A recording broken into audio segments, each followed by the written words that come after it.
Estem ací avui, 1 de setembre de l'any 2022, per tal de procedir a la inauguració de l'apertura i urbanització dels carrers Alfred Nobel, Isabel de Villena i el passeig peatonal de continuïtat de la vorera Carinyena.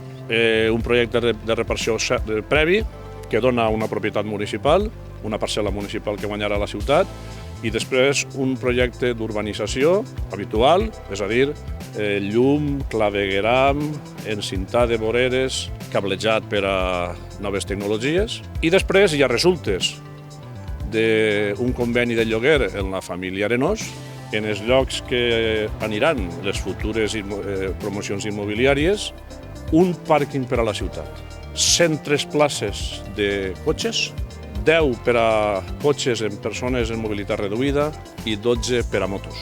Esta és, vull dir-ho ben clar, una primera fase d'un projecte molt més ambiciós.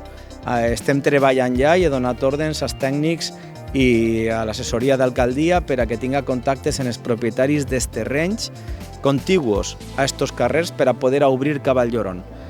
Com dic, és un projecte que també veurem realitat, no tinc dubtes, i que ara n'hi ha que completar.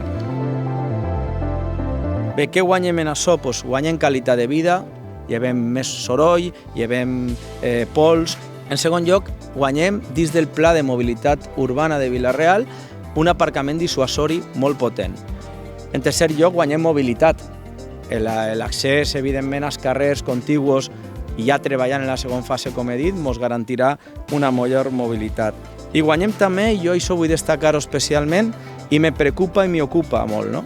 Perquè estem davant del disseny de la nova Vila-real del segle XXI que volem que s'estabilitzi per damunt dels 50.000 habitants. I així, gràcies a la col·laboració amb l'empresa Erarbo, guanyem també 5 solars, als quals se podran construir alrededor de 80 vivendes, més, evidentment, el que suposa baixos o entresols, depèn del disseny que se farà en el seu moment, es podrà articular aquesta possibilitat.